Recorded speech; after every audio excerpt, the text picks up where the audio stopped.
কক্সবাজারের ইয়াবা কারবারে বিতর্কিত সাবেক সংসদ সদস্য আব্দুর রহিম বদির ভাতিজা শাহজাহান মিয়াকে গ্রেপ্তার করেছে র্যাব।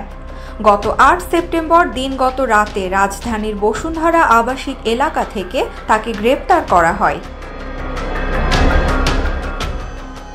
গ্রেফতার শাহজাহান তালিকাভুক্ত মাদক কারবারি ও টেকনাফ সদর ইউনিয়নের সাবেক চেয়ারম্যান। সোমবার ৯ সেপ্টেম্বর সকালে বিষয়টি নিশ্চিত করেছেন র্যাব সদর দপ্তরের লিগ্যাল অ্যান্ড মিডিয়া উইংয়ের সিনিয়র সহকারী পরিচালক এএসপি আ.ন.ম ইমরান খান।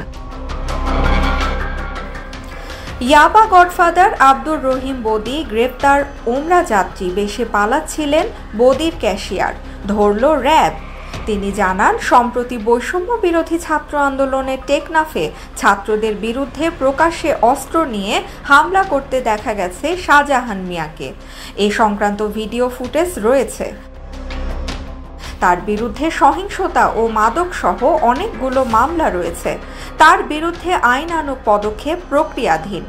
এর আগে গত ২০ আগস্ট সাবেক সংসদ সদস্য বদিকে চট্টগ্রাম নগরের জিইসি মোড় এলাকা থেকে গ্রেপ্তার করে র্যাব। এরপর ২ সেপ্টেম্বর বদির ক্যাশিয়ার সালাউদ্দিনকে গ্রেপ্তার করে র্যাব।